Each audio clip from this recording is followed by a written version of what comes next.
여러분 안녕하십니까? 6.3 조기 대선이 이제 49일밖에 남지 않았습니다. 그런데 아직까지도 대한민국 대통령을 하겠다고 나선 정치인들 중 상당수에게선 나라를 어떻게 이끌고 싶다는 목표 자체가 잘 안 보입니다. 그 대신 이들이 목소리를 높이는 건 네거티브 공세인데요. 집권 이후 이루려는 목표나 가치가 아니라 여론조사에서 1위를 달리는 더불어민주당 이재명 전 대표 견제에만 집중하는 걸로 보입니다. 이를 위해 소위 빅텐트를 꾸리자는 얘기까지 나오는 가운데 더불어민주당과 국민의힘은 경선에 참여할 후보 등록을 오늘 마감했습니다. 먼저 이문현 기자가 보도합니다. 반 이재명 세력이 모두 모이자는 이른바 빅텐트론에 오늘 띄운 건 국민의힘 지지율 1위 김문수 전 고용노동부 장관이었습니다. 그렇게 해야 안 되겠습니까? 다 나와가지고 조금씩 다 나눠 먹으면 뭐 상대 후보, 이재명 후보가 그냥 쉽게 당선되는 거 아니겠습니까? 김 전 장관은 16대 대선에서 노무현 후보와 정몽준 후보가 단일화를 통해 이회창 한나라당 후보를 꺾은 사례를 언급했습니다. 과거에도 보면은 노무현, 정몽준 또는 DJP 그런 연대 같은 것들이 필요할 수 있어요. 당내 주자들의 반응은 엇갈렸습니다. 이철우 경북지사는 해보지도 않고 제3지대 이야기를 하는 건 잘못됐다며 부정적인 반응을 보였고 한동훈 전 국민의힘 대표도 빅텐트론에 대해 보수 기득권 세력의 패배주의라고 일축했습니다. 반면 홍준표 전 대구시장은 절박한 문제라고 했고 나경원 의원은 때로는 결단해야 한다며 긍정적인 반응을 보였습니다. 국민의힘 지도부도 빅텐트 가능성을 열어놓은 가운데 심지어 당내에선 이낙연 전 총리와도 연대할 수 있다는 목소리가 나왔습니다. 텐트 저는 그랜드 텐트라고 하는데 이유는 이낙연 후보까지 있기 때문에 그렇습니다. 오세훈 서울시장과 유승민 전 의원 등이 불출마를 선언하면서 경선 흥행에 빨간불이 켜지자 한덕수 차출론에 이어 빅텐트론까지 들고 나온 국민의힘. 경선 시작 전부터 주자들마다 입장이 엇갈리면서 자칫 자중질환에 빠질 수 있다는 전망마저 나오고 있습니다. MBC 뉴스 이문현입니다. 이 앞서 보신 빅텐트론의 배후엔 윤석열 전 대통령이 있다는 지적도 나오는데요. 빅텐트론과 함께 국민의힘 경선의 주요 관심사였던 한덕수 총리 차출설은 결국 한 총리가 경선에 나서지 않으면서 아직 실현되진 않았습니다. 그런데 왜 국민의힘에선 당내 경선을 시작도 하기 전부터 외부 인사인 한 총리를 차출하자, 외부 세력과 빅텐트를 쳐야 한다는 당내가 아니라 외부에 집중하는 듯한 목소리부터 나오는 걸까요? 이기주 기자가 따져봤습니다. 국민의힘 경선을 흔드는 두 축은 한덕수 차출론과 반 이재명 빅텐트론입니다. 한 총리는 예상대로 경선에 나서지 않았습니다. 한덕수 대행의 출마론을 두고 워낙 의견이 분분하고 여론이 좀 나눠지는 그런 경향이 있어서 하지만 이른바 무소속 출마 후 단일화 시나리오는 여전히 유효한 카드처럼 들립니다. 여기에 최종 후보가 정해진 뒤 반 이재명 진영과 뭉쳐야 한다는 빅텐트 구상까지 나왔습니다. 주자들 입장에서는 김 빠지는 소리입니다. 경선하는 사람들 입장에서 볼 때는 조금 맥이 빠지는 것도 사실이죠. 그렇다고 뾰족한 수가 있는 건 아닙니다. 보수 진영 대통령의 파면으로 치러지는 대선인데다 이재명에 대적할 후보가 없다 보니 뭐라도 해보자는 심정이 먼저 앞서는 겁니다. 국정 파괴의 주범인 이재명 후보가 선거를 통해 국민의 심판을 받을 차례입니다. 한덕수 차출론도 빅텐트론도 보수 진영의 미천만 드러내고 있다는 평가가 많습니다. 대선이 채 50일도 안 남은 상황에서 시간도 없고 빅텐트를 칠 만한 인물도 마땅치 않습니다. 텐트를 치려면 기둥을 든든히 세워야 하는데 내란 세력과 단절하지 못하는 국민의힘이 균형 잡힌 비전으로 국민을 설득할 수 있을지는 의문입니다. 단순히 반 이재명 세력의 표만 덧셈으로 계산한 정치공학적 접근은 결코 선거에서 승리하기 어렵다는 현실적인 지적도 나옵니다. 반 이재명 그리고 후보 단일화를 통해서 승자건 패자건 뭉쳐서 나가야 보수 정권이 설 수 있다 하고 아주 국민의힘이 더 손해가 날 것이다. 한덕수 차출설이나 빅텐트론이 보수 진영 재편에 방점을 둔 거라는 관측이 나오는 가운데 결국 국민의힘이 곁눈질만 하다가 어정쩡하게 이번 대선을 치를 거라는 우려마저 제기되고 있습니다. MBC 뉴스 이기주입니다. 이런 가운데 국민의힘 대선 경선 후보들이 몰두하는 건 주로 과거 아니면 극우로 보입니다. 서울 광화문에 박정희 전 대통령 동상을 세워야 한다는가 하면 헌법재판소 폐지 발언까지 나왔는데요. 이를 두고 정치권에선 극우의 언어가 결국 후보들의 발목을 잡을 거라는 경고가 이어졌습니다. 홍익표 기자가 보도합니다. 이른 아침부터 박정희 대통령 기념관을 찾아 손을 맞잡은 국민의힘 김문수, 이철우 두 대선 경선 후보. 박정희 정신으로 대한민국을 다시 일으켜야 한다며 서울에 박 전 대통령 동상을 세우자고 입을 모았습니다. 반드시 이 앞에 박정희 동상을 세우는 제가 대통령 되면 바로 세우겠습니다. 바로 서울시장 목을 비틀더라도 세워야 되지 말이 되느냐 이게. 청년 시절 유신 독재에 맞섰던 김문수 후보도 박 전 대통령은 통치의 좋은 교과서라고 추켜 세우면서 박 전 대통령 시절에는 시위할 때 누가 사망하진 않았다는 주장까지 폈습니다. 광주에서 많은 피를 흘리고 이런 걸 보면서 박정희 대통령 때는 그런 참사가 없었습니다. 시위를 누가 총을 쏴서 누가 사망하고 이런 게 없었지 않습니까? 개혁 과제를 발표한 홍준표 후보는 보수 진영 후보로는 처음으로 검찰 수사권 폐지를 언급했습니다. 그러면서도 지지층을 겨냥한 듯 정치적 기관이 된 헌법재판소를 폐지하겠다고 말했습니다. 정치적 중립을 지키지 못하고 헌법재판소 자체가 정치적 사법기관으로 전락을 해버렸습니다. 서울대학교를 찾은 나경원 후보는 과거 시진핑 중국 국가주석 방문을 계기로 문을 연 시진핑 자료실 폐쇄를 촉구하는 기자회견에 참석했습니다. 중국의 영향력 확대를 경계해야 한다고도 밝혔는데 일부 지지자들의 이른바 협중 정서에 기대려는 행보로 풀이됩니다. 오세훈 서울시장의 불출마 선언으로 지지세 확장을 노리는 한동훈 후보는 거듭 비상계엄 사태에 대해 사과하면서도 박정희 대통령 같은 경제 리더십을 발휘하겠다며 중산층 확대 공약을 내놨습니다. 국민의힘이 비상계엄과 탄핵 국면을 거치며 지지층 결집에만 몰두하는 모양새인데 당장 정치권에서는 극우의 언어와 방식이 국민의힘과 대선 후보들에게까지 물귀신처럼 맴돌면서 발목을 잡을 거란 경고가 나왔습니다. MBC 뉴스 홍익표입니다. 더불어민주당 대선 경선은 이재명 전 대표와 김동연 경기지사, 김경수 전 경남지사 간의 3파전으로 확정됐습니다. 이재명 경선 후보는 실용주의적 관점에서 정치 보복 또한 하지 않겠다고 거듭 밝혔고 김동연, 김경수 두 후보는 경제정책 행보에 방점을 뒀습니다. 김지인 기자입니다. 더불어민주당의 대선 경선 후보 등록을 마친 이재명 전 대표는 새 정부 과제를 주제로 유시민 작가, 도올 선생과 나눈 대담을 공개하며 실용주의를 거듭 강조했습니다. 정치 보복 또한 실용주의 관점에서 할 이유가 없다고 못 박았습니다. 그 뒤지로 쫓아다니는 그 에너지로 딴 거예요. 사람은 이기적인 존재라서요. 공정한 가해가 불가능합니다. 적정선에서 정지해야 됩니다. 다만 통합과 봉합은 다르다며 내란 세력에 대한 단죄는 확실히 해야 한다고 선을 그었습니다. 검찰개혁에 대해선 수사와 기소를 분리해야 한다는 의지를 드러냈고 공수처를 대폭 강화하겠다는 계획도 밝혔습니다. 지금 검사가 너무 없어요. 공수처 안에. 인원을 막 줄여놓은 거죠. 김동연 경선 후보는 유능한 경제 전문가 이미지를 부각하며 당당한 경제 대통령을 슬로건으로 앞세웠습니다. 어대명이 아니고 어대국입니다. 어차피 대통령은 국민이 뽑습니다. 제게는 계파도 조직도 없지만 나라를 걱정하시고 경제를 걱정하시는 국민 여러분이 저의 계파이자 조직입니다.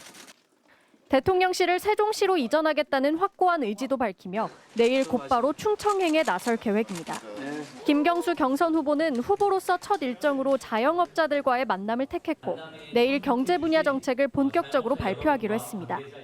코로나 당시에 정말 묵묵히 희생하면서 국민들과 그리고 국가가 기댈 곳이 되어주신 분들이 자영업자들입니다. 특히나 대선은 국민들의 삶의 문제에 답을 내놔야 이재명, 김동연, 김경수 3파전으로 치러질 민주당의 대통령 선거 후보 선출은 19일 전통적인 캐스팅보트 역할을 해온 충청권 순회 경선을 시작으로 영남, 호남, 수도권, 강원, 제주 경선을 잇따라 치른 뒤 일반 국민 여론조사 결과를 합산해 오는 27일 최종 후보를 선출합니다.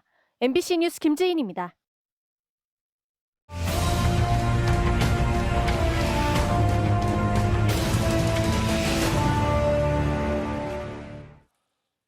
오늘 거대 양당이 경선 후보 등록을 마치면서 차기 대선 전국이 본격화됐습니다. 오늘부터 이 정치팀 기자들이 대선 현장의 얘기를 생생히 전하고 쟁점을 짚어보는 코너를 준비했는데요. 첫날 순서 맡은 고재민 기자 나와 있습니다. 자, 고 기자, 대선이 49일 앞으로 다가왔는데 어떤 소식부터 짚어볼까요?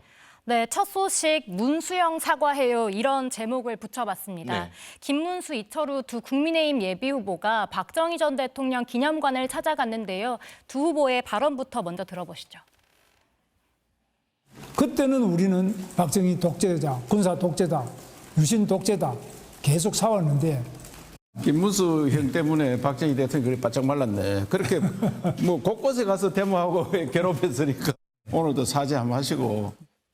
자, 김문수 형이라고 부르면서 극자로 평가받던 김문수 후보 이렇게 노동운동에 매진을 했었으니까 이거에 대해서 사과하라고 한 건데 실제로 사과를 했습니까? 네, 극자로 평가받던 노동운동가였다가 180도 색깔을 바꾼 김문수 후보가 이제는 강성 지지층을 의식할 수밖에 없다 보니 이 70대의 문수형이 20살 자신의 모습을 사과하게 된 겁니다. 이런 모습을 두고 민주당 박용진 전 의원은 미래는커녕 독재 미화에 여념이 없다고 쓴소리를 내놨습니다. 자, 과연 보수 지지층이 김 후보에게 결집할지 어떤 영향을 끼칠지 관전 포인트가 되겠네요. 다음 제목이 한덕수는 테마주, 이게 주식 얘기는 아니죠? 네, 국민의힘 한동훈 예비후보의 발언에서 따온 말인데요. 네. 한덕수 차출론을 겨냥한 국민의힘 주자들의 발언들부터 먼저 들어보시죠. 거칠게 비유하자면 테마주 주가 조작 같은 거잖아요. 김문수 전 장관을 띄울 때도 비슷하지 않았습니까? 반핵당한 윤 정권에서 총리하신 분이 다시 대통령 나오겠다고 하면 그 국민들이 납득하겠어요? 참 어이가 없는 행동들이다. 자, 아무래도 이 두 분이 국민의힘 경선 후보들이니까 윤석열 전 대통령 때도 그랬고 자꾸 당 밖에 인사를 외부에서 영입하자 이런 얘기를 하는 게 불편할 수밖에 없겠죠. 그런데 정치권에서는 한덕수 총리가 실제로 출마를 하면 이게 얼마나 파급력이 있을까? 어떻게 될 거다? 어떻게 예상을 하고 있나요? 네, 최근 한덕수 총리가 각종 여론조사에 이름을 올리기 시작했는데요. 한 총리의 지지율을 보면 진보나 중도에서 지지율이 빠지는 게 아니라 한 총리가 다른 보수 후보들의 지지율을 일부 가져가는 모양새가 나오고 있습니다. 그렇군요. 네, 그러다 보니 지지세가 불분명한데도 추대론부터 나온 한 총리를 두고 실체와 상관없이 주가만 띄우는 테마주라는 비유가 나온 셈입니다. 물론 아직은 추세를 좀 더 지켜봐야겠습니다. 자, 과연 이른바 이 한덕수 대망론의 실체가 있을지 아니면 아까 이야기한 것처럼 기존에 있던 지지층만 이렇게 나눠먹는 형태가 될지 지켜봐야겠네요. 마지막 소식도 보겠습니다. 자, 제목이 나경원의 드럼통이네요. 이게 어떤 건가요? 네, 국민의힘 나경원 예비후보가 SNS에 올린 사진입니다. 드럼통에 들어가도 굴복하지 않는다면서 드럼통에 사람 하나 묻어버린다고 진실까지 묻힐 거라고 생각하지는 마시라 이렇게 적었습니다. 이재명 예비후보에 대한 공포심을 부각시키려는 의도인데요. 나경원 캠프는 또 이재명 예비후보로 보이는 인물 뒤에 드럼통으로 만들어진 국민행복주택이 보이는 그림도 함께 공개했습니다. 이재명 후보의 경기도지사 시절 정책인 행복주택을 겨냥한 걸로 보입니다. 근데 사실 이게 이재명 예비후보랑 연관성이 있는 얘기는 아니잖아요. 이것도 근데 일부 극우 커뮤니티에서 올라온 걸 가져다가 그러니까 네거티브 공세에다 이렇게 사용한 거라고 봐야겠죠?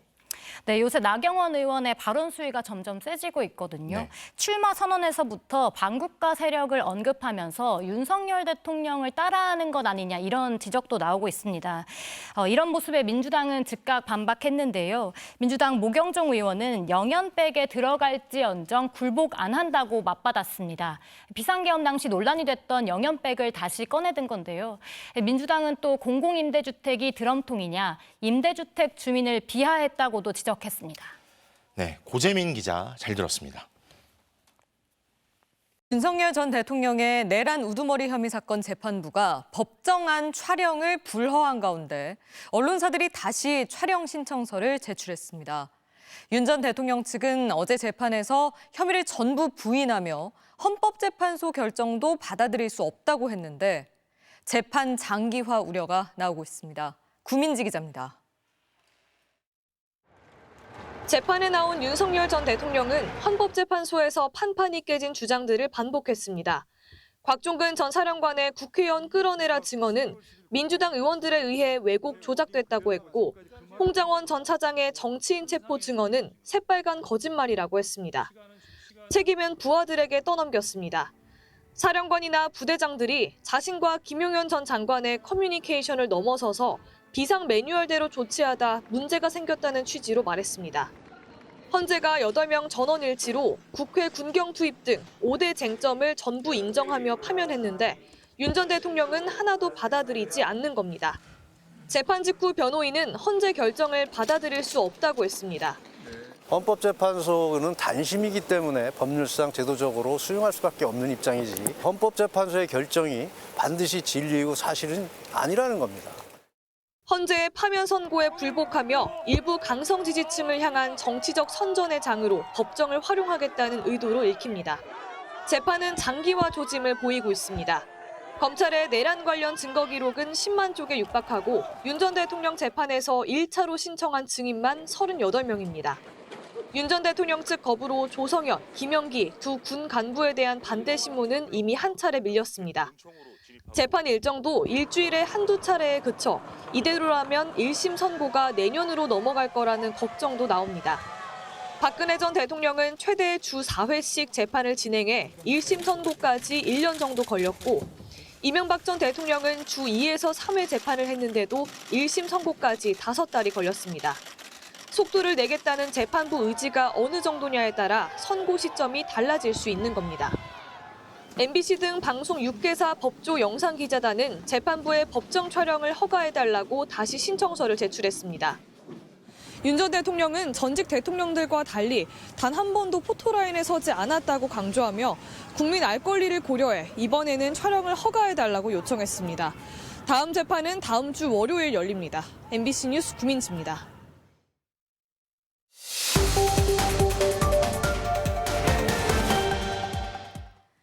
윤석열 전 대통령은 이미 헌재에서 결론이 난 기초적인 사실을 부정하는 것은 물론 자신이 했던 말까지 뒤집으며 궤변을 이어갔는데요. 파면 이후에도 계속되고 있는 윤 전 대통령의 허위 주장을 팩트체크 알고 보니에서 이준범 기자가 따져봤습니다. 내란 우두머리 혐의 정식 재판에서 윤석열 전 대통령은 계엄이 길어야 반나절이나 하루 정도 지속될 걸로 봤다고 말했습니다. 하지만 이는 그동안 헌재에서 윤 전 대통령 측이 주장한 내용과 정면으로 배치됩니다. 지난 1월 14일 윤 전 대통령 측은 헌재에 제출한 2차 답변서에서 안건 상정 등 절차 때문에 민주당이 계엄을 해제하려고 해도 며칠 걸릴 것으로 예상했다고 밝혔습니다. 심지어 윤 전 대통령은 직접 헌재 변론에 출석해 계엄이 자신의 예상보다 빨리 끝났다고 발언하기도 했습니다. 저도 빨리 끝날 거라고는 생각했지만 예상보다 좀 더 빨리 끝났다. 그리고 그 이유는 국회가 계엄 해제 요구를 아주 신속하게 한 것도 있고. 이를 바탕으로 헌재가 피청구인이 계엄 해제가 빨리 끝났다고 자인하고 있다며 호소용 계엄과 질서 유지용 병력 투입 주장을 인정할 수 없다고 판단한 이후 말을 뒤집은 겁니다. 윤 전 대통령은 계엄 직전 열린 국무회의에 대해서도 많은 국무위원들이 역대 어떤 회의보다 논의가 활발했다고 밝혔다며 하자가 전혀 없었다는 주장을 반복했습니다. 하지만 이는 윤 전 대통령 최측근인 이상민 전 행안부 장관 단 한 명의 발언일 뿐입니다. 의사 정족수가 물론 갖춰진 상태는 아니었습니다만 이번 국무회의처럼 실질적으로 국무위원들끼리 열띤 토론이나 의사 전달이 있었던 것은 처음이었고요. 윤 전 대통령 말과 반대로 대다수 국무위원들은 큰 흠결이 있었다는 주장을 고수하고 있습니다. 통상의 국무회의와는 달랐고 또 형식적인 또 실체적인 흠결이 있었다고 생각합니다. 총리께서 말씀하셨듯이 저는 국무회의라고 생각하지 않습니다. 회의 자체가 없었다고 생각합니다. 윤 전 대통령은 국회 봉쇄도 부정하면서 출입이 가능했는데도 일부 의원들이 담을 넘는 사진을 찍는 쇼를 했다는 주장까지 내놨습니다. 하지만 경찰이 계엄 당일 밤 10시 48분부터 11시 6분까지 또 밤 11시 37분부터 다음 날 새벽 1시 45분까지 국회 출입을 전면적으로 통제한 건 이미 밝혀진 사실입니다. 계엄 당일 국민의힘 의원들의 텔레그램 대화방에서조차 담을 타고 진입했다, 담도 못 넘는다, 국회 진입이 불가능해 당사에 모여있다는 메시지가 오갔습니다. 이처럼 명백한 사실조차 부정하며 헌재가 파면 결정을 내릴 때 배척했던 주장을 또다시 반복하고 있다는 점에서 헌재 결정에 대한 불복을 고스란히 드러낸 것으로 보입니다. 알고 보니 이준범입니다. 윤 전 대통령 파면에도 자리를 지킨 김성훈 대통령 경호처 차장이 이번 달 말에 나가겠다며 사의를 표명했습니다. 경호처 직원 상당수가 김성훈 차장의 사퇴를 요구하는 연판장에 서명하는 등 초유의 집단 반발이 이어져 왔는데요. 이달 말이 아닌 지금 당장 물러나라는 목소리도 나온 것으로 알려졌습니다. 지윤수 기자입니다. 김성훈 대통령 경호처 차장이 자리에서 물러나겠다는 뜻을 밝혔습니다. 김 차장은 오늘 오후 직원들을 상대로 한 감에서 이달 말 사퇴할 것이라는 취지로 말한 걸로 전해졌습니다. 경호처 직원들이 김 차장 사퇴를 요구하는 연판장에 600명 가까이 서명한 지 일주일 만입니다. 경호처에서 전례가 없던 연판장에도 버티던 김 차장이 결국 직원들의 압박에 굴복한 셈입니다. 앞서 연판장에는 김성훈 차장과 이광우 본부장이 대통령 신임을 등에 업고 불법 행위를 자행해 조직을 위태롭게 하고 있다는 내용이 담겼습니다. 다만 일부 직원들은 이달 말 아닌 지금 당장 물러나라고 반발한 걸로 알려졌습니다. 이에 대해 경호처는 내부 사안으로 확인해 줄 수 있는 내용이 없다고 밝혔습니다. 더불어민주당은 이제 증거인멸을 끝내고 도망칠 속셈이냐며 검찰이 김 차장에 대해 즉시 출국 금지 조치하고 구속 수사해야 한다고 압박했습니다. 도망치든 피의자가 사퇴 결심이라니 그야말로 블랙 코미디가 따로 없습니다. 윤석열 전 대통령의 체포영장 집행을 방해한 혐의로 수사를 받고 있는 김 차장은 윤 전 대통령 파면 뒤에도 줄곧 경호처를 지휘해왔습니다. 윤 전 대통령이 관저에서 퇴거하던 날에도 서초동으로 거처를 옮긴 뒤에도 윤 전 대통령을 밀착 경호하는 모습이 포착됐습니다. MBC 뉴스 지은수입니다. 한덕수 대통령 권한대행이 대통령 몫의 헌법재판관 후보자를 지명한 데 대해 법적 대응이 이어지고 있는데요. 한 대행의 지명이 위헌임을 확인해달라는 헌법소원과 효력정지 가처분이 접수된 헌법재판소로 가보겠습니다. 송정훈 기자, 오늘 가처분 신청 결과가 나오진 않았네요.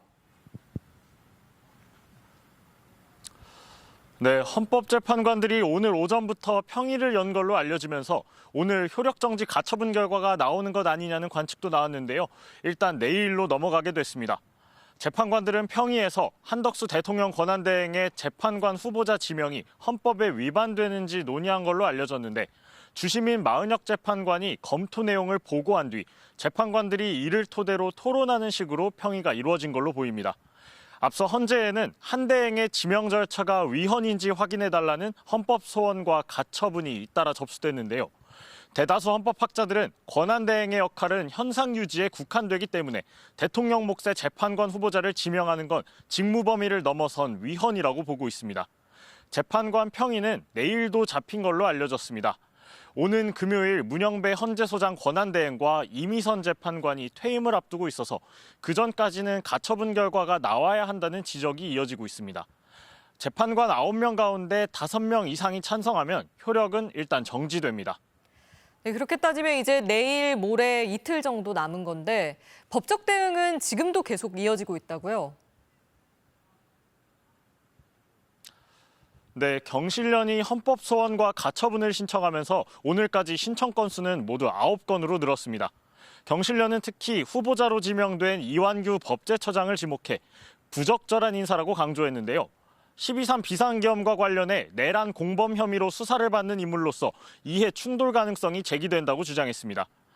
또 이런 인사가 탄핵 심판이나 계엄의 위헌 여부 사건에 관여한다면 공정한 헌법재판을 받을 헌법상의 권리를 명백히 침해하거나 침해할 개연성이 충분하다고 했습니다.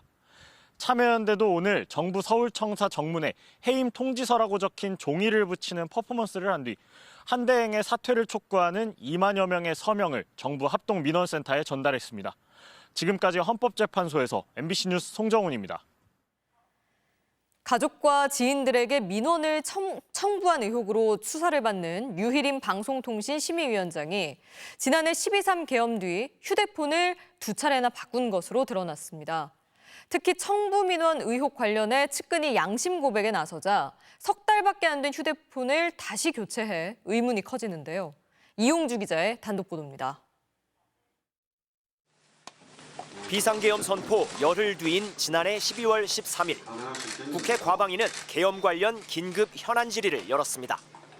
류희림 방송통신심의위원장도 증인 출석을 요청받았지만 오전과 오후 2차례 토론회에 가야 한다며 불참했습니다. 그러나 오후 행사에는 안 갔고 그 시간 류 위원장은 엉뚱하게도 쓰던 휴대폰을 새 것으로 바꿨습니다. 윤 전 대통령 탄핵소추안이 국회에서 가결되기 하루 전이었습니다. 류 위원장은 석 달 뒤인 지난달 20일에도 다시 휴대폰을 교체했습니다. 이번엔 보안 기능이 강력한 아이폰이었습니다. 보름 전 자신의 핵심 측근이었던 간부가 청부민원 의혹 관련 양심 고백에 나서 경찰 재수사가 예상되던 시점이었습니다. 류희림 위원장에게 보고했습니까? 네, 보고했습니다. 보고하러 갔다 와서 위원장이 잘 찾았다고 극찬했다라고 말씀하신 일이 있습니까? 네, 맞습니다. 네. 왜 휴대전화를 자주 바꿨냐는 MBC 질의에 류 위원장은 함구하고 있습니다. 경찰의 재수사가 임박한 가운데 류 위원장이 가족과 지인들의 판박이 민원 사실을 알고 있었던 정황은 더 구체화됐습니다. 청부 의심 민원들이 집중됐던 재작년 9월 류 위원장의 비서실장 격인 부속실장이 일부 팀장들에게 이메일을 보냈습니다. 과거 류 위원장이 대표를 맡았던 단체 명의의 민원이 있는지 우선 확인해달라는 내용입니다. 그러자 40여 분 뒤 류 위원장의 지인이자 해당 단체의 대표인 박모 씨가 직접 민원을 취하했습니다. 부속실장이 나선 건 류희림 씨가 시켰다고 봐야 하고요. 류희림 씨는 민원인이 누군지 몰랐고 알아서도 안 된다고 계속 주장해 왔는데 당시에 이미 특정 단체의 민원을 확인하고 있던 게 드러난 거죠. 청부민원과 증거인멸의 정황을 보여주는 새 증거가 나온 만큼 철저한 조사가 필요합니다. 방심위 공익제보자들은 오늘 이 같은 내용의 신고서를 권익위에 추가 제출했습니다. 당초 류 위원장의 의혹을 자체 조사하라며 사건을 방심위에 돌려보냈던 권익위가 이번엔 어떤 태도를 보일지 주목됩니다. MBC 뉴스 이용주입니다. 한국을 민감 국가로 분류한 미국 정부의 결정은 결국 바뀌지 않았습니다.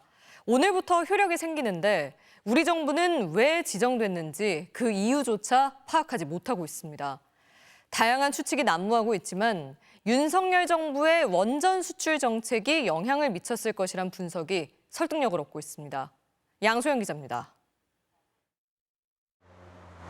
한국을 민감 국가로 분류한 미국 정부의 조치가 오늘부터 효력을 갖게 됐습니다. 이번 조치로 미국 에너지부 산하 연구소, 연구원 접촉 시 보안 절차가 추가되는 등 교류 제한이 불가피하게 됐습니다. 민감 국가 지정 배경을 놓고 핵무장론이나 정치 혼란 등의 추측도 있었지만 전문가들은 한국과 미국 에너지부 간 벌어진 두 가지 사안에도 무게를 두고 있습니다. 우선 1년여 전 미국 아이다호 국립연구소 계약 직원이 원자로 소프트웨어를 가지고 한국행 비행기를 타려다 적발돼 해고된 적이 있습니다. 여기에 윤석열 정부의 원전 수출 정책도 에너지부와 마찰을 초래했습니다.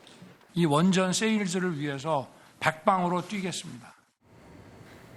윤 전 대통령은 체코에 원전을 수출하기 위해 세 차례나 정상회담에 나섰습니다. 그러나 우리나라에 원천 기술을 이전해준 미국 기업 웨스팅하우스는 지적재산권이 침해됐다며 한전과 한수원에 소송을 제기했고 한전과 한수원이 미국 에너지부에 신고한 서류 역시 반려되면서 체코 원전 수출을 둘러싼 우려가 쏟아졌습니다. 당시 대통령실은 양국 간 현안을 해결해가고 있다며 적극 해명을 내놓기도 했습니다. 이후 우리 산업부와 미국 에너지부가 맺은 합의는 민간 기술에 대한 통제 강화 등 미국의 우려가 적극 반영됐고 이 합의 즈음에 우리나라를 민감 국가로 지정했습니다. 한미 간의 원전 경쟁, 한수원과 웨스팅하우스 문제에 따른 그러한 갈등이 민간 국가 지정의 하나의 배경이 되었을 수도 있다고 생각해요. 명확한 이유를 모르겠다는 우리 정부는 민감 국가 해제가 언제쯤 가능하냐는 물음에 협의 중이란 말만 되풀이하고 있습니다. MBC 뉴스 양소연입니다. 한양대 무용예술학과 교수가 정몽석 현대종합금속 회장과의 술자리에 학생들을 불러 춤과 노래를 강요했다가 해임됐다는 소식 전해드렸는데요. 그런데 학교 측이 조사에 나서자 해당 교수가 제보자를 찾겠다며 수업까지 중단시켰던 사실이 추가로 확인됐습니다. 저희 취재진이 확보한 또 다른 녹취엔 자신이 징계를 받으면 한국무용 전공이 없어질 거라며 학생들을 협박하는 내용도 담겨 있었는데요. 공태현 기자의 단독 보도입니다. 음식점에 이어 노래주점까지 5시간 넘게 이어진 자리에서 박모 교수는 학생들에게 거듭술을 강요했습니다. 언제 기회 없을지도 몰라요. 오늘 많이 마셔. 분위기를 띄우라며 춤과 노래를 시켰고 술자리를 함께한 정몽석 현대종합금속 회장은 학생들의 순위를 매기며 돈 봉투를 건넸습니다. 지금 봉투를 너무 준비를 많이 하시는 것 같아가지고. 요즘 한번 학교 다니는데 왜 생각을 해? 인생살이. 당시 무용예술학과 2학년이던 학생들은 부적절한 자리라고 생각해 녹음은 했지만 졸업까지 시간이 많이 남아 불이익이 있을까 봐 부모들의 신고를 만료했다고 털어놨습니다. 2년 만에 시작된 한양대의 조사 과정도 순탄치 않았습니다.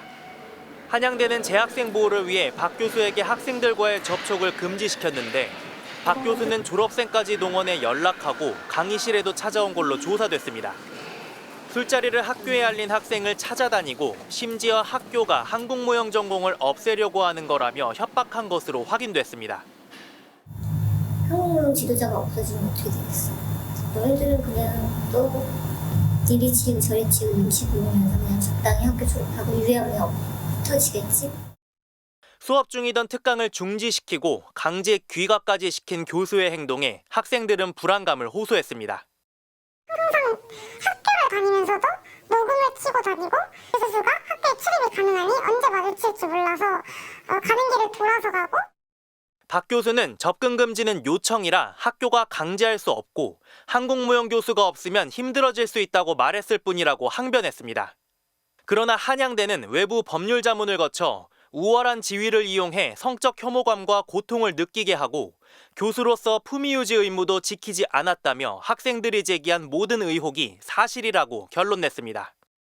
성희롱에도 해당되고 괴롭힘이나 교수에 의한 갑질에도 해당하는 심각한 인권 침해 문제 피해 학생들에게 접근을 해서 만나자고 하다든지 괴롭히는 일들이 계속될 경우에는 스토킹 행위에도 해당할 수 있는 문제입니다. 학생들에게 술과 춤, 노래를 강요한 적이 없다며 인터뷰에 응하겠다던 박 교수는 2차 가해 의혹과 한양대 조사 결과에 대한 입장을 묻는 MBC 취재진의 질문에 답을 하지 않았습니다. MBC 뉴스 공태현입니다. 제주공항에서 200여 명을 태운 항공기가 이륙하려고 이동하던 중에 갑자기 비상문이 열리면서 멈추는 사고가 일어났습니다. 승객이 갑자기 비상문을 연 건데 이유가 뭐였을까요? 이따금 기자가 취재했습니다. 계류장 한가운데 멈춰선 항공기. 비상문이 열려 있고 비상 탈출용 슬라이더가 바람에 날립니다. 항공기 안에는 사람들이 몰려 있고 잠시 뒤 승객 한 명이 끌려나갑니다. 대응 과정에서 일어난 소란과 불편에 대해 거듭 사과드리며 오늘 오전 8시쯤 이륙을 위해 활주로로 가던 에어서울 항공기가 갑자기 멈춰섰습니다. 30대 여성 승객이 갑자기 비상문을 여는 바람에 비상 탈출용 슬라이더가 펼쳐지면서 항공기가 유도로에 멈춘 겁니다. 갑자기 비문 앞쪽에서 갑자기 빛이 보이고 약간 공기가 들어오는 소리가 들려서 어떤 상황인지 보니까 문이 열렸더라고요.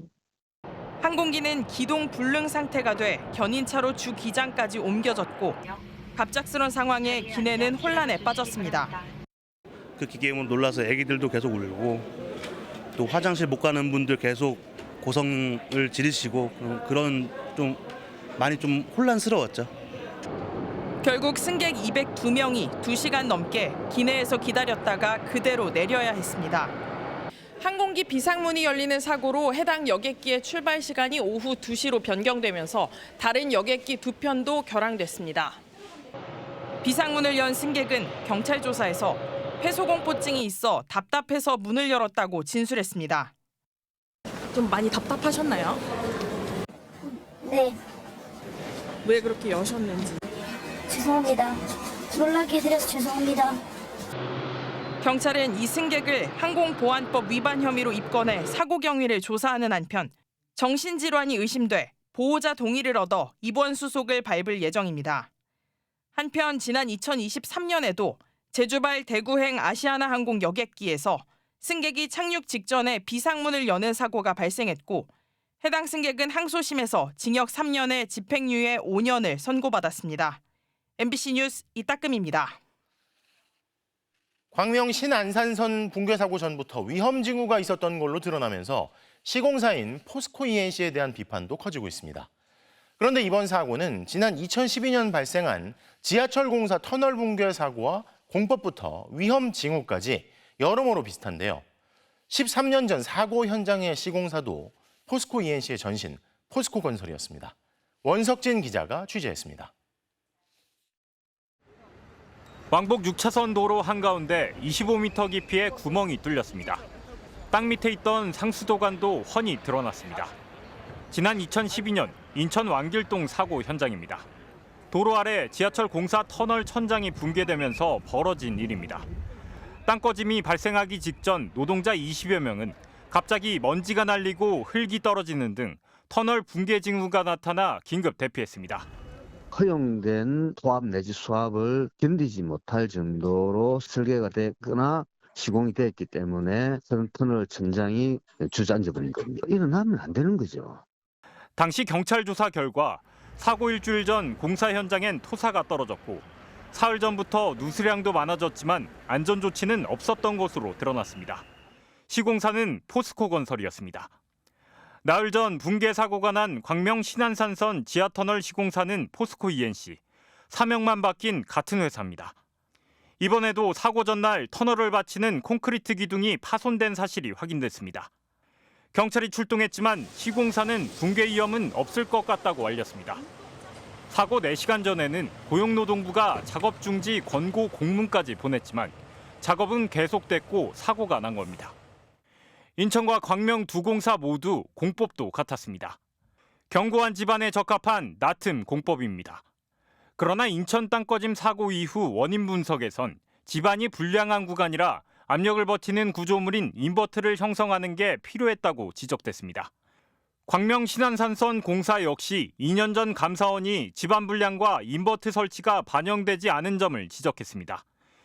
13년 간격을 두고 같은 공법, 같은 시공사에 위험 징후가 사전에 감지됐는데도 인명피해를 막지 못하는 일이 반복된 겁니다. 시행사는 사고 구간에 인버트가 설치돼 있었다고 해명한 가운데 시공사인 포스코 E&C 측은 취재진의 연락을 받지 않았습니다. 사고 현장에서는 닷새째 실종자 수색 작업이 이어지고 있는 가운데 경찰은 하청업체 노동자 12명을 불러 조사하는 등 책임규명 수사에 착수했습니다. MBC 뉴스 원석진입니다. 내일이면 세월호 참사 10일주기인데요. 참사 당일 박근혜 전 대통령의 7시간 행적은 여전히 베일에 쌓여 있습니다. 청와대에서 생산한 문서들이 최대 30년까지 봉인됐기 때문인데요. 그런데 4년 전 사회적 참사 특별조사위원회가 이 7시간의 행적을 밝힐 수 있는 구체적인 문건명을 적시하며 대통령 기록관 압수수색 영장 청구 의뢰를 검토했던 것으로 확인됐습니다. 강은 기자가 단독 보도합니다. 세월호 참사가 발생한 당일 박근혜 전 대통령은 오후 5시 15분에야 중앙재난안전대책본부에 처음으로 나타났습니다. 전 국민이 사고를 목격하고도 7시간이 지난 후였습니다. 다 그렇게 구명조끼를 학생들은 입었다고 하는데 그렇게 발견하기가 힘듭니까 지금요? 대통령이 보고는 제때 받았는지, 어떤 조치를 취했는지, 시민들은 7시간 동안 국가는 어디 있었는지 물었지만 답은 봉인됐습니다. 황교안 권한대행이 참사 당일 청와대 생산 문건 전체를 대통령 지정 기록물로 정해 최대 30년까지 열람이 제한됐기 때문입니다. 내용은 물론 어떤 목록이 있는지도 알 수 없는 상황에서 사회적 참사 조사위는 과거 청와대 위기관리센터 근무자들로부터 단서를 확보했습니다. 2017년 정권 교체기 보관 중이던 세월호 관련 문건 사본들이 무더기 폐기됐다고 진술했는데 문건 제목들은 기억했던 겁니다. 이를 토대로 사참위는 원본을 보관 중인 대통령 기록관을 압수수색하는 방안을 논의했습니다. 세월호 사건 발생 당시의 상황 일지와 상황 보고서 원본, 청와대와 해경 간의 한라인 녹취록, 여러 부처와 주고받은 메시지와 팩스 보고서 사본 등이 압수 대상으로 적시됐습니다. 그러나 당시 검찰의 기각 가능성을 우려해 실행되지는 못했습니다. 여전히 봉인 해제되지 못한 단서들에 대해 세월호 참사 유족들은 진상규명을 다시 요구하고 나섰습니다. 대통령으로서 업무를 하고 있었을까요? 보고를 받았을까요? 세월호가 침몰하고 있다는 그 보고를 받고 무엇을 어떻게 지시를 했을까요? 진상규명의 첫걸음은 정보 공개입니다. 파면된 대통령의 행적을 권한대행이 묻어버린 전례가 또다시 반복될 수 있다는 우려도 나옵니다. 지금 이제 이태원 참사나 윤석열 내란 관련해서도 보면은 정치적인 자기 보호 목적으로 굉장히 과도하게 악용되고 있다라는 측면이 강하고요. 세월호 유족들과 관련 단체는 다음 주 중 대통령 기록관을 상대로 본격 정부 공개 청구서를 접수할 계획입니다. MBC 뉴스 강은입니다. 경기도 안산은 세월호 참사 당시 단원고의 모습을 그대로 재현해 놓은 기억 교실이 있습니다. 돌아오지 못한 아이들의 꿈이 담긴 교실을 부모님들이 대신 지키고 있는데요. 오늘은 영국 대형 참사의 생존자도 기억 교실을 찾아 위로와 추모의 마음을 전했습니다. 조건희 기자입니다. 칠판부터 책상과 의자까지 아이들이 쓰던 교실 모습 그대로입니다. 소리의 책상 위에는 장래희망이었던 경찰 제복이 놓였고 수정이의 책상 위엔 평소 좋아하던 초코빙수가 있습니다. 게시판엔 4월 급식 식단표가 붙었고 칠판엔 보고 싶다, 사랑한다는 그리움의 글귀가 적혔습니다. 안산 단원고 2학년 10개 반에 교무실까지 그대로 옮겨온 4.16 기억교실입니다. 떠나간 아이들 대신 남은 부모들이 교실을 지킵니다. 처음에는 막 애들 기록물 보는 것도 참 가슴 아팠고 또 엄마로 저는 이제 시민으로서 보는 게 아니라 엄마로서 보잖아요. 사고 당시 배에서 발견된 수학여행 안내문에 세월호 객실 열쇠, 선생님이 쓰던 출석부까지 남아 있습니다. 수학여행 오전 수업을 하고 오후에 출발했으니까 15일까지에 여기 4월 15일 그렇죠. 예. 출석부가 끊겨 있는. 그렇죠. 오늘은 36년 전 같은 4월 영국 축구장에서 97명이 숨진 힐즈버러 참사 생존자도 기억교실을 찾아 추모했습니다. The aim is for all school children in Liverpool, Leeds, City region to be taught about Hillsborough, the cover up and the fight for justice, so we never forget. 참사 11주기를 앞두고도 방문객들은 여전히 미안한 마음입니다. 흐지부지 아무것도 된 게 없는 상태에서 또 이 11주년을 맞이하게 되는 게 너무 미안하고 부끄럽고. 세월호 기억교실은 4년 전 국가지정 기록물로 지정된 데 이어 유네스코 세계기록유산 등재를 목표로 하고 있습니다. 세월호 참사 11주기 기억식은 내일 피해 가족과 시민 등 2,000명이 참석해 안산 화랑유원지에서 열립니다. MBC 뉴스 조건입니다. 경기도 용인의 한 아파트에서 80대 조부모부터 10대 자녀까지 가족 5명이 숨진 채 발견됐습니다. 경찰은 타살 흔적을 확인하고 50대 아버지를 긴급 체포했는데요. 경찰은 일단 용의자가 사업 실패를 이유로 가족들을 살해한 것으로 보고 있습니다. 백승우 기자가 보도합니다. 아파트 입구로 경찰차가 빠르게 들어서고 곧이어 구급차가 뒤따릅니다. 오늘 오전 9시 55분 경기도 용인에 사는 남동생 가족의 상태가 걱정된다는 누나의 신고가 119에 접수됐습니다. 경찰과 소방당국이 강제로 문을 열고 들어갔지만 80대 할아버지와 할머니, 50대 어머니, 그리고 20대와 10대인 두 딸까지 가족 5명이 모두 숨진 채 발견됐습니다. 사연 좀 좋아 보이셔서 전혀 지금 깜짝 놀랐는데 혼자 같이 다니시고. 함께 살던 50대 아버지는 현장에 없었는데 집안에선 모두를 죽이고 나도 죽겠다는 취지의 메모가 확인됐습니다. 숨진 가족에게서 타살 흔적을 확인한 경찰은 오전 11시 10분쯤 광주광역시의 오피스텔에서 이 남성을 붙잡았습니다. 두 번이나 땄어요. 오전에 경찰들이 아침에 갑자기 와갖고 누나에게 가족들의 사망을 암시하는 연락도 직접 한 걸로 파악됐는데 새벽에 자신의 승용차를 이용해 용인에서 광주로 이동한 것으로 확인됐습니다. 경찰은 주변인들의 진술 등을 토대로 용인 자택과 광주 사무실을 오가던 남성이 사업 실패를 이유로 가족을 살해한 것으로 보고 있습니다. 검거 당시 본인도 무언가를 복용해 의식이 불분명한 상태였지만 병원에서 치료를 받은 뒤 긴급 체포됐습니다. 경찰은 의식을 회복한 남성을 상대로 구체적인 범행 경위를 조사하고 있으며 숨진 가족 5명에 대한 부검을 국립과학수사연구원에 의뢰했습니다. MBC 뉴스 백수입니다. 시도 때도 없이 골프공이 날아와 차량이 파손되는 등 주민 피해가 잇따르는 마을이 있습니다. 인근 골프 연습장에서 골프공이 튀어나오는 건데 주민들은 사람이 공에 맞을까 봐 더 불안하다고 합니다. 김성국 기자가 취재했습니다. 한 주택 마당에 주차된 견인차 지붕 위로 흰색 골프공이 떨어집니다. 차량 지붕 곳곳에 움푹 파인 자국이 선명하고 사이드미러 일부가 깨지기도 했습니다. 같은 자리에 있던 또 다른 차량 앞으로도 골프공이 날아가는 모습이 포착됐습니다.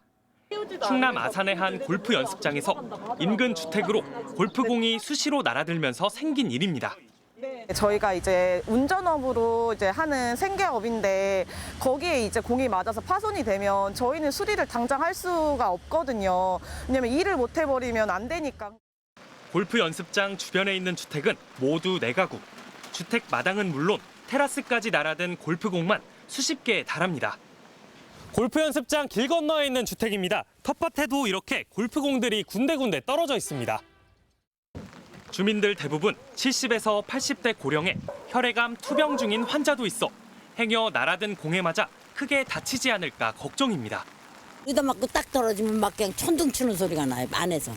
깜짝 놀라서 그냥 나오고 이랬어. 무섭긴 해지. 혼자 있다 이거 맞으면 그냥 쓰러지는 거잖아. 업체 측은 골프공이 그물망을 뚫고 나가는 경우가 종종 생긴다며 현재 망 보수 작업을 하고 있다고 밝혔습니다. 다만 차량 파손에 대해서는 골프공에 의한 피해인지 명확하지 않다며 보상이 어렵다는 입장입니다.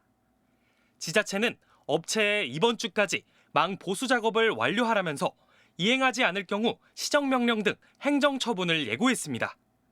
하지만 현행법에는 구물과 보호망 설치 의무만 있을 뿐 구체적인 안전 기준은 없어 보수 작업만으로 문제가 완전히 해결될지는 미지수입니다. MBC 뉴스 김성국입니다. 탄핵 선고 이후 혼란한 전국에 다시 회자되는 한 어른이 있습니다. 평균의 삶을 다짐한 문형배 헌법재판관에게 가르침을 준 사람, 김장하 선생인데요. 조건 없이 형편 어려운 학생과 지역 시민을 돕고 졌으면 그만이라며 자신을 숨기는 모습은 진정한 어른이 귀한 요즘 큰 울림이 되고 있습니다. 문다영 기자가 전해드립니다. 쉴 새 없이 인쇄기가 돌아갑니다. 경남 지역 한 어른을 다룬 책, 줬으면 그만이지. 탄핵 결정 이후에 추가 주문이 급증한 상태입니다. 출간 2년 반 만에 9쇄를 찍게 됐습니다. 넷플릭스에선 2년 전 나온 다큐멘터리가 역주행하고 극장가엔 그를 다룬 영화가 다시 걸렸습니다. 많이 울었던 것 같습니다. 선생님이 작은 덩치에 그냥 걸어가시는 모습 자체가 살아왔던 모습에 반영이 되다 보니까. 어른 김장하, 경남 진주에서 한약방을 운영하며 번 돈 수백억 원을 60년 동안 도움이 필요한 이들에게 지원했습니다. 간결한 법의 언어로 대통령 파면 이유를 설명한 문형배 헌법재판소장 대행이 바로 김장하 장학생이었다는 사실이 알려져 그의 이야기가 새삼 회자되고 있습니다. 독재가인 김장하 선생을 만나 대학교 4학년까지 장학금을 받을 수 있었습니다. 캐면 캘수록 미담만 쏟아진 기이한 인물. 진주 가을문에는 김장하 이사장님께서 기금 1억 5천만 원을 마련해서 김장하 이사장님 아니었으면 이 집이 탄생 안 됐을 겁니다. 고등학교를 잘 지어 국가에 헌납하고 여기저기 후원해놓곤 자신을 감추기만 해 김장하 키즈들은 발을 동동 굴렀습니다. 굉장히 좀 유명해졌으면 좋겠다는 조바심이 있었어요. 왜 이분을 몰라주지? 친구들한테 이야기하니까 아이고 거짓말 말하라 그런 이야기 많이 듣죠. 판타지 속 사람이라고. 아이고 그 너 시골에서 왔으니까 잘.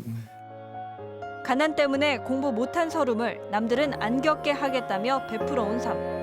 갚으려거든 자신이 아닌 사회에 갚으라는 그의 가르침은 수많은 김장하 장학생들을 움직였습니다.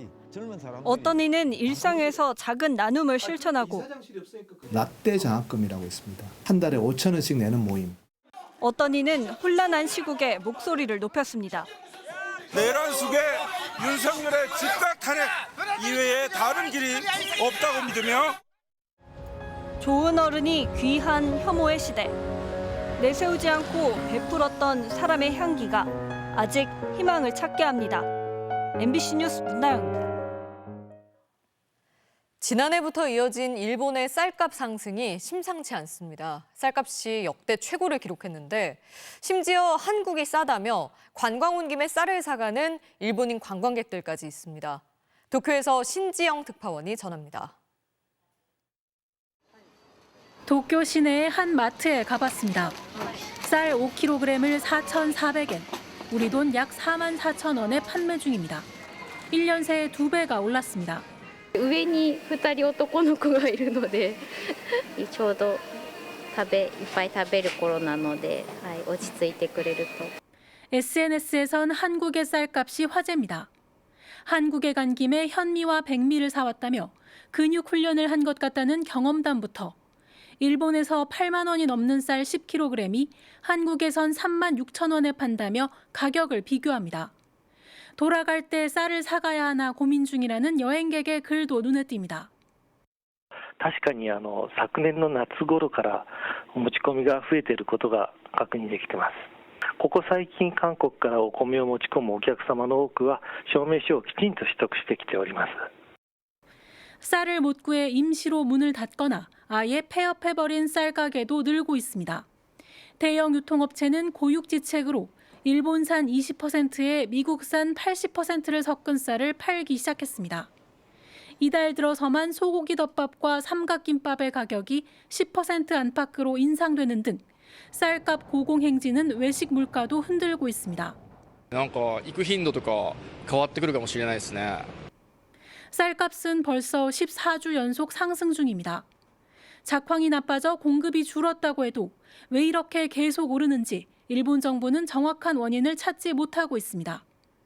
재난 상황에만 풀었던 비축미까지 2차례나 풀었지만 가격은 잡히지 않고 있습니다. 일본이 장기간 진행해온 감산 정책의 부작용이 현실화되고 있다는 분석도 나옵니다. 이 때문에 일각에선 올해 햅쌀이 나올 때까지는 쌀값이 잡히기 어려울 거란 암울한 전망도 나옵니다. 도쿄에서 MBC 뉴스 신지영입니다. 내수 침체가 장기화되고 미국발 관세 전쟁까지 닥치면서 올해 우리 경제 성장률이 아예 0%대로 주저앉을 거란 전망까지 나오고 있습니다. 눈앞에 닥친 경제 위기에 대응하기 위해 정부가 오늘 12조 원 규모의 추경안을 발표했는데 통과까지 진통이 예상됩니다. 김건휘 기자입니다. 7가지 반찬에 찌개가 나오는 백반 한 상 가격에 9,000원. 저렴한 가격을 내세워 손님을 끌어모으고 있지만 식당 운영은 갈수록 힘듭니다. 재료값도 줄줄이 오른 데다 지난 연말 이후 저녁 손님 발길마저 뜸해지고 있기 때문입니다. 계엄 터지고 나서부터는 힘들었으니까 아무래도 계속 달달이 마이너스가 되잖아요. 한 200, 300씩 이렇게 마이너스가 되니까.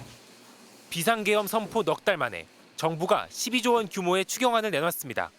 소상공인과 취약계층 지원에 4조 원 이상을, 영남 지역 산불 피해와 관련해 재해 재난 대응에 3조 원 이상을 투입하기로 했습니다.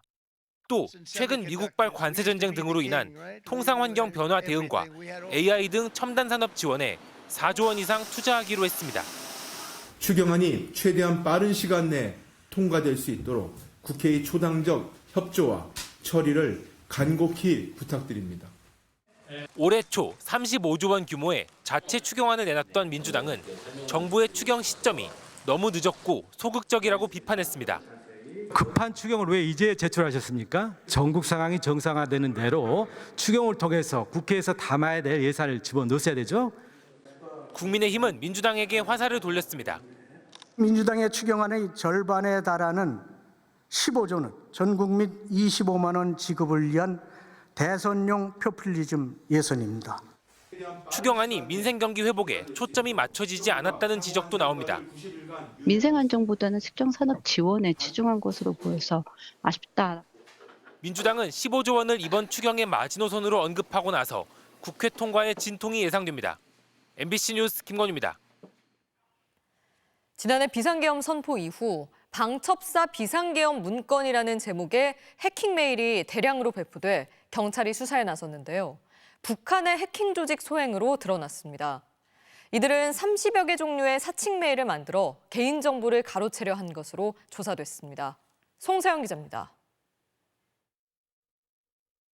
비상계엄 8일 뒤인 지난해 12월 11일 방첩사 작성한 계엄 문건 공개라는 제목의 메일이 불특정 다수에게 전송됐습니다. 메일에는 모 국회의원이 방첩사 계엄 문건을 공개했다는 설명과 함께 계엄사 합수본부 운영 참고자료라는 첨부 파일이 담겨 있었습니다. 발신자 이메일 주소에는 tv.com이 포함돼 언론사에서 보낸 메일처럼 보이기까지 합니다. 하지만 첨부 파일은 개인정보를 가로채기 위한 악성 프로그램이었고 발신자 주소 역시 언론사를 사칭한 메일로 드러났습니다. 메일 수신자로 하여금 피싱 페이지에 접속해서 본인의 정보를 입력하면 그 부분을 별도로 탈취를 하는. 경찰 수사 결과 이 메일들은 과거 북한발 해킹 사건에서 사용된 적 있는 서버를 통해 발송된 것으로 확인됐습니다. 또 IP 주소도 중국 랴오닝성과 북한의 접경 지역에 할당된 걸로 확인돼 경찰은 북한 해킹 조직의 소행으로 결론지었습니다. 전시나 공연 예매, 건강검진 예약 사이트 등 비슷하게 꾸며낸 사칭 메일 종류만 30여 개에 달했습니다. 메일 발신자 주소도 유명 사이트와 한 글자만 다르게 하거나 기호를 덧붙이거나 빼는 방식으로 구성해 마치 실제 사이트에서 보낸 것처럼 보이게 했습니다. 이렇게 석 달간 발송된 메일은 12만 6천여 건, 열람한 계정은 7,771개였고 수신자 중에는 국방 외교 분야 정부기관 종사자와 언론인도 포함됐습니다. 120명은 실제 개인정보를 입력했지만 금전적 피해로 이어지지는 않았습니다. 경찰은 이번 사칭 메일과 북한 해킹 조직 김숙희와의 관련성은 아직 확인하지 못했다며 발송자가 불분명한 전자우편은 열람하지 않거나 링크를 클릭하지 않는 원칙적인 대응이 중요하다고 당부했습니다. MBC 뉴스 송서영입니다.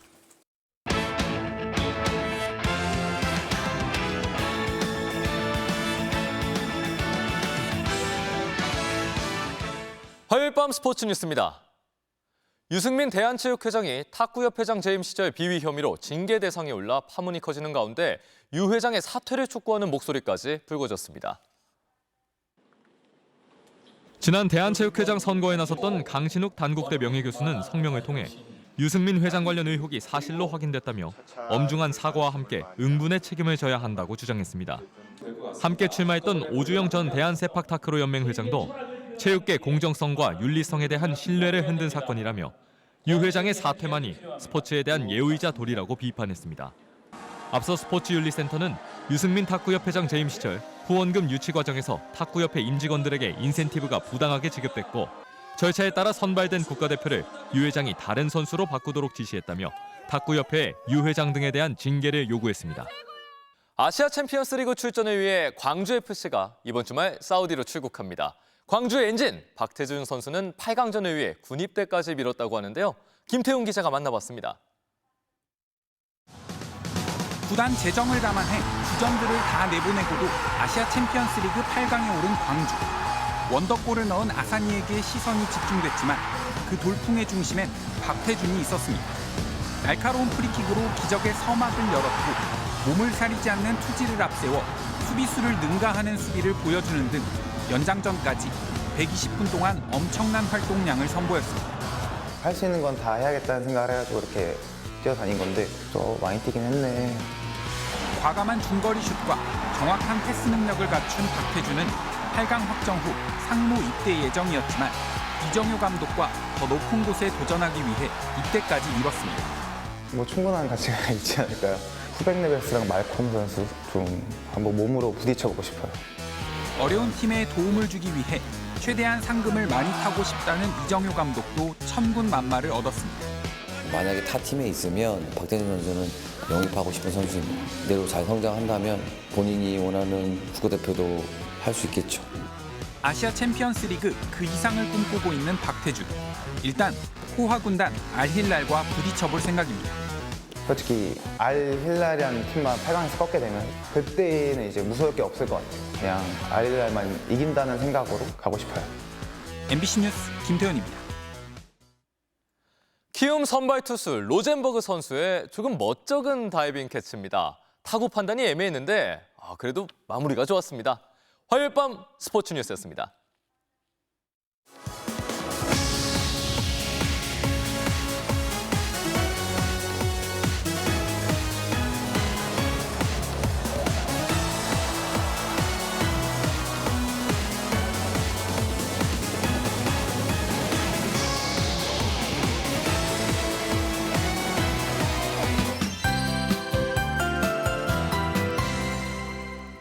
지난 주말부터 요란한 날씨가 이어졌는데요. 오늘은 다시 맑은 하늘이 드러났습니다. 이것은 오늘 서울의 모습입니다. 불어오는 바람에 꽃잎이 흩어지고 새순도 돋았지만 강풍을 이기고 남은 벚꽃이 아직 화사하게 걸려 있습니다. 내일은 오늘보다 따뜻해서 틈틈이 산책을 하기에 좋겠습니다. 지도에 주황색으로 보이는 대부분 지역의 낮 기온이 20도 이상 오르겠습니다. 서울의 낮 최고 기온 22도, 대전 24도로 오늘보다 10도가량 높아지겠고요. 특히 김천은 27도까지 치솟아 낮 동안 덥기까지 하겠습니다. 모레 오전부터 오후 사이 경기 남부와 강원 남부 내륙에는 5mm 미만의 비가 내리겠는데요. 곳에 따라 천둥 번개가 치고 돌풍이 불겠습니다. 주말인 토요일 낮부터는 서울을 비롯한 전국에 또다시 비가 내릴 전망입니다. 내일 전국 하늘이 대체로 맑겠고요. 당분간 바람이 강하게 불 것으로 보입니다. 아침 최저 기온 서울과 대전 6도를 보이겠습니다. 낮 최고 기온은 서울 22도, 광주 24도, 대구는 26도까지 오르겠습니다. 당분간 예년보다 따뜻한 날씨가 이어지겠고 주말에는 전국에 비가 내리겠습니다. 날씨였습니다. 화요일 뉴스데스크 오늘 순서 여기까지입니다. 시청해주신 여러분 고맙습니다.